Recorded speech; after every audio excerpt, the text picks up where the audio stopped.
With removable solo victory cups, it seems like it's almost impossible to get your first earnings in Fortnite. However, one player right here, Ultra, has managed to do it. He just placed top 15 in the solo cash cup, netting himself $400, and I'm going to be taking a look at exactly what this strat is that he's talking about right here, as well as his full game plan for getting earnings. If you guys want to earn in solos or just qualify for the top 600 finals. Even if it seems like you're a long way off earning, getting to finals consistently and becoming a better skilled solo player is going to massively help you improving your solos, trios, as well as getting better teammates as well. So let's take a look at his strategies that allowed him to get his first earnings. All right, now the first thing to take a look at is of course off spawn, and personally I actually think landing at a POI in solos, especially the finals, is normally a little bit better, because of course there's a chance that you can get uncon like he does here, where you get an insane amount of loot to yourself, and also even if you do get contested, it gives you a lot more options compared to if you're contested at a split and you just have to 50-50 and fight somebody straight away and then get scuffed for the rest of the game in most cases. In my opinion, it's much better to be landing at a POI, and he also makes the correct call in a minute after he loots up, gets a back, gets a good loadout. He goes ahead and actually tanks some storm just to make sure you can get as many mats as possible. Storm tanking is just one of those plays that you should always try to do at least once a game, unless you're completely stacked. You can get a really good zone position. Waiting and tanking storm like he does here, and then hitting this geyser, so these big geysers around the map, as you can see, these larger ones, they send you about 200 meters up into the air, so as soon as the next zone pops, he can start rotating towards it and be completely stacked for the rest of the game. Now, as soon as he's got a decent loadout, as you can see here, he focuses and fully prioritizes on getting a good zone position. This is what I want you guys to do every single time in solos. So many people, they're worried about getting as stacked as possible throughout the early mid game, rather than just getting to a good position and not taking any dumb fights and any unnecessary risks. So you can see how he does this. First of all, he does a bit more storm tanking. He tanks right here to actually get a blob, so now he's got even better heals, and she wastes his gold splashes, and then he focuses on getting towards the dead side or the uncongested side of the zone. And if you guys don't know about all these different zone mechanics, I'm tempted to do a full video just explaining every single mechanic related to zones, like expanding side of zones, as well as where you can notice choke points and things like that. Because as you can see right here, even though he's not the most stacked ever, like he still needs to get his mats up, look how much freedom he has to farm up on this entire backside of the zone. Like, there's literally nobody in this whole area, compared to if he was the most stacked player in the game, you know, all god guns, all that sort of stuff. Where this guy is, look how much harder the game is going to be, because of course as soon as zone pulls right here, you're going to end up on congested side again. You're going to be in a much worse spot. So even though this guy is way more stacked, he ends up getting a way worse placement this game, just because of the fact that he's on the worst side of zone. It's really important that you learn these positioning things, and of course because Ultra's in such an uncongested side of zone, he can farm up, he can get cat mats, he can open chests for free. He has no issues of running into people as well and getting griefed in mid game, which I'm sure happens to you guys a lot. All right, one of the most common questions that I get asked literally the entire time, every time there's a solo cup, is how do you get better at those 6th and 7th zone rotates, especially when it plays max and everybody around you, if you go early, they're shooting in your back, and if you go late, you're getting held from the front. How do you rotate these zones? And the really key things, and probably the issue that you guys are having with those zone rotates, is you're not getting to a good enough spot earlier before those zones even pop. So as you can see right here, let's take a look at how Ultra rotates this. So this is 5th zone, the one just before the first of the partials, and take a look at how he rotates this. And there's a couple of really important things that you need to learn if you want to earn in solos. So the first one is not to stay right here. So you can see this zone where he would be at if the next zone pulled him would be really good if you pulled a partial down to his bottom right, but there's realistically only like a 1 in 8 or maybe 1 in 6 chance they actually pull zone to hit. So you always need to prepare for the worst case scenario, because if that worst case happens, you need to be able to rotate instantly and get ahead of everybody else who's going to be in a bad position. So let's take a look at how he does this. First of all, he uses some mats, gets to a spot where he can refarm his metal, gets a little bit more stacked, scouts out a little bit more, refarms even more, and he realizes right here where he's at, that it's not actually that good of a position. As you guys can see, the main issue with this position, if it was to pull towards this top left, he'd be behind all of these other people, as well as the lines of sight, so how open he is for when getting shot by other people, is actually really exposed right here. So he makes the correct call to keep on rotating, and do not be afraid to do this. If nobody's looking at you, nobody's shooting, do not be afraid to just leave your box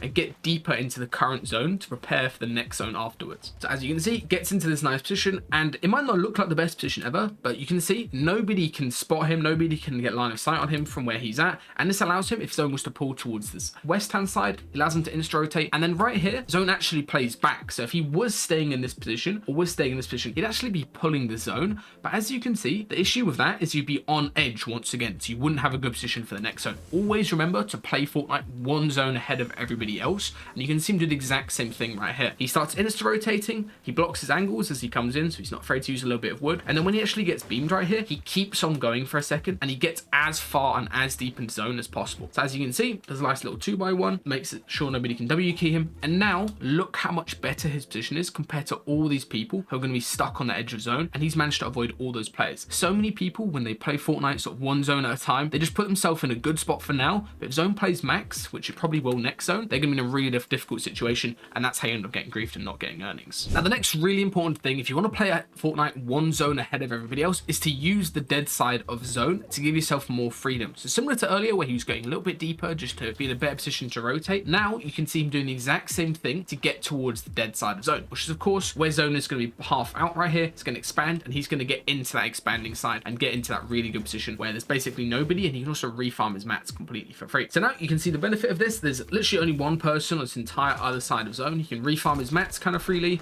And also the main reason you want to do these type of plays, so you know, getting deeper like he did earlier, as well as getting towards dead side, is now if I play it, you can see this zone pool would be extremely tough if you're over here and you're one of these, you know, 20 or so players boxed up on congested side. Even where he was, it would still be a pretty tough rotate because there's 3 people ahead of you as well as a couple people behind you that can shoot. Now, because of what he has done, Ultra right here, he's made it basically a completely free rotate. He doesn't even get tagged this entire rotate, and he gets into zone. There's the very first person, and there's basically nobody around that can shoot him. And this exact same play that he does right here applies over to the next zone as well. You can see, I'll skip forward a little bit. As zone starts playing and expanding, look how congested everybody is on this north hand side. Everybody's boxed up, everybody's getting griefed, wasting all their shield, wasting all their mats, and instead he's able to just get some free tags, maybe get a potential kill, as well as get himself towards the back side of zone right here. As soon as zone pulls, insta rotate, get yourself into the first one in zone, and now he's probably one of the most stacked players in the lobby, and he's in an insanely good position to actually win this game just because of how much of an advantage he's created. Creating advantage isn't just about, you know, getting a refresh on a good player at the correct time. It's all about having these little details throughout the game that allow you to be more stacked than other players, allow you not to take risks. Because if you don't take any risks going for a refresh early, you're basically guaranteed sort of top 20, top 10 every single game if you can play out your mats correctly, which he's going to do in a second. All right, now we are into the best part of the game, which is of course moving zones. And the very first thing that if you want to make earnings, I would recommend you do is spend less time doing stuff and more time looking for stuff. So what I mean by this is spend the majority of your end games just sitting and scouting and looking and getting information. This not only makes your rotates better because you know what's around you and you know what to run straight into people, but it also allows you to get refreshes. And a really important thing with a refresh is don't think of a refresh as killing somebody. Instead, think of it as just finding a body or trying to spot somebody when they die so you can actually get the loot. Like if there's a person fighting and you're able to get the loot. And right here, he gets a goated refresh. You can see somebody dies literally right on top of his head. So he wouldn't have spotted that unless he was in his cone actually looking for it. And then just look how stacked this guy was. As you can see, he's able to run up. He prioritizes getting the mats since that's obviously the most important thing to grab in an endgame situation. He gets an insane refresh as well as gets this drum gun as well as gets minis. And now, I mean, he's completely chilling, right? Like this is going to be the freest game ever. And it's really important that you learn to scout and get information. You're going to see it here as he does this rotate, that you scout and actually get information before you leave your box. So you're not just running blind, and you also have more opportunities to look for, you know, refresh plays. Now this brings me on to my next point, which is how do you actually rotate this season? Since I'm pretty sure everybody just sucks at using the bat, and despite what they do and what they practice, they still do bad rotates. The first very key thing of rotating this season is to not edit out towards the zone, because you can just run straight into somebody that's camping or holding a cone or looking for you. Instead, try to go to the back or to the side of zone, specifically the dead side, as you can see here, where there's nobody at. And this allows you to do much freer zones. And also, if you've got whites, don't be afraid of tanking a little bit of storm to actually have cleaner rotates and get yourself into cleaner positions. As you can see, he's able to do basically the entirety of first moving completely for free, very safely. And now let's get into second moving, because I'm sure a lot of you guys know how to get into the end of first moving. Now, as you can see right here, he gets an absolutely max zone pull. So what should he do? Obviously, he should try to stick towards the dead side of zone. So there's nobody on his right hand side, much safer than going over here towards the congested side. But the really key thing is you don't want to just back out and jump straight in the air, because then you can get beaten by somebody very easily who's looking at you because you're so high up in the air and you're actually moving quite slowly. Instead, what you want to do is this floor technique where you build some floors out to the side. So again, don't go out the front of your box, go out the side of your box or the back of your box. Build some floors out, and specifically this floor right here, because as you can see, he's going to sprint and then jump his head and actually bounce his head off that floor, similar to the old fizz jump that I made a couple of videos on, where you bounce your head and get really quick momentum. You do that off the bat to avoid those really high jumps, you know, the Ronaldo jump where you go straight up in the air and everybody beams you. Try to avoid that, and also don't be afraid of pausing over and over when you're rotating. This is my #1 tip for just getting better, is pause rather than just doing stuff the entire time. And whenever you pause as well, try to scout, hold edits,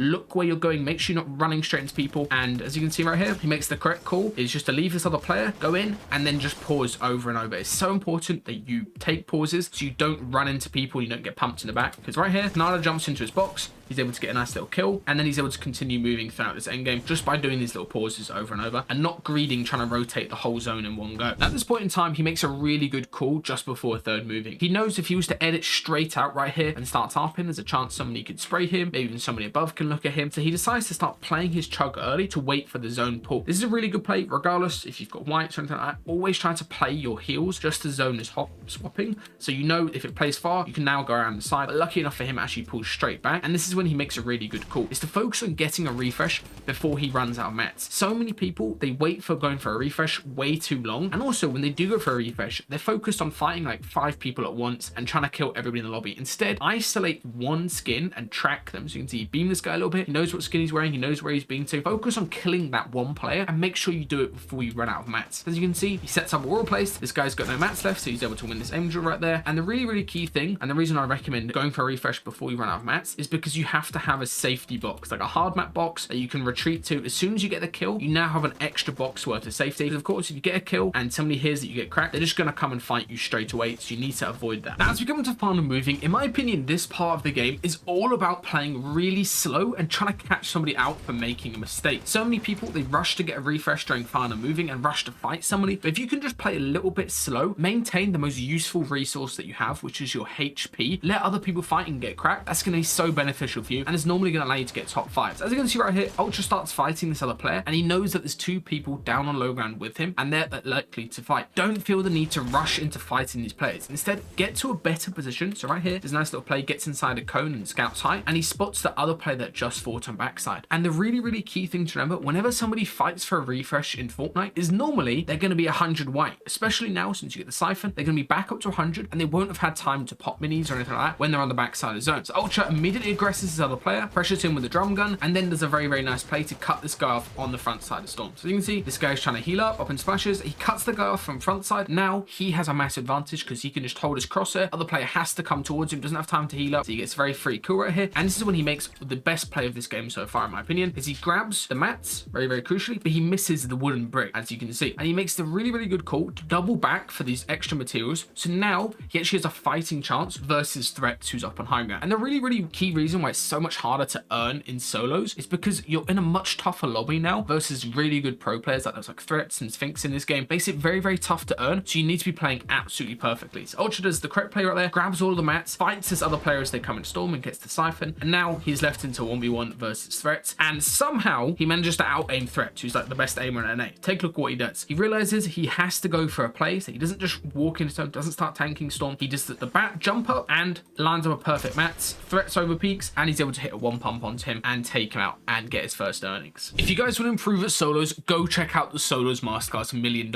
Edition. We just hit 1 million earned with players who have got the Masterclass in the past 4 years and me updating it. And of course, there's a brand new update with over 20 lessons. At the very top, we've got the best upcomer in the world at the moment, Shark, as well as loads of strats from other tier 1 pro players that you guys can learn from if you want to become the best solo player possible. I spent an insane amount of time making all of these videos, as well as there are a lot of useful concepts if you want to get smarter at solos. So definitely go check out the updates, completely free update, or you can sign up for 25% off with code EARNINGS today.